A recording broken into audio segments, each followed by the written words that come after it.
নমস্কাৰ সকলোকে পুনৰবাৰ মোৰ চেনেললৈ স্বাগতম জনাই লৈ আহিছোঁ আজি দিনটো ৰাশিফল। আজি হৈছে 28 ছেপ্টেম্বৰ 2025 অসমীয়া 11 আহিন দেওবাৰ। আজি সূৰ্যোদয় সময় পুৱা 5:02 আৰু সূৰ্যাস্ত সময় 5 বজাত। আজি হৈছে ষষ্ঠী তিথি আৰু শুক্লপক্ষ। আজি দিনটো প্ৰথম ৰাশি হ'ল মেঘ ৰাশি। আজি আপোনাৰ শান্ত মেজাজত থাকিব। আপোনাৰ আৰ্থিক সমস্যাৰ সমাধান হ'ব। পৰিয়ালৰ সদস্যৰ প্ৰতি ক্ষোভ বাঢ়িব পাৰে। চিন্তাশীল মানুহৰ লগত আপোনাৰ বন্ধুত্ব বাঢ়িব। অভিজ্ঞ লোকৰ পৰামৰ্শৰ জৰিয়তে ব্যৱসায়িক লাভ অৰ্জন কৰিব পাৰিব। আপুনি নিজৰ প্ৰতিভাৰ ফলপ্ৰসূ ব্যৱহাৰ কৰিব পাৰিব। বৃষ ৰাশি।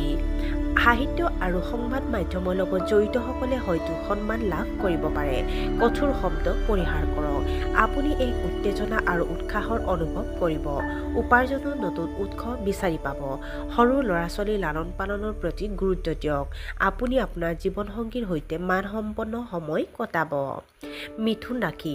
কিছুমান গুৰুত্বপূৰ্ণ বস্তু হেৰাই যাব পাৰে। অলপ অশান্তি অনুভৱ কৰিব পাৰে। চৰ্দি আৰু এলাৰ্জিয়ে আপোনাক অসুবিধা দিব পাৰে। আপোনাৰ বিৰোধীয়ে আপোনাৰ বিৰুদ্ধে ষড়যন্ত্ৰ কৰিব পাৰে। আপোনাৰ ধাৰণাবোৰৰ শলাগ লোৱা হ'ব পাৰে। আপোনাৰ ব্যৱসায়ত কিছু অসুবিধাৰ সন্মুখীন হ'ব পাৰে।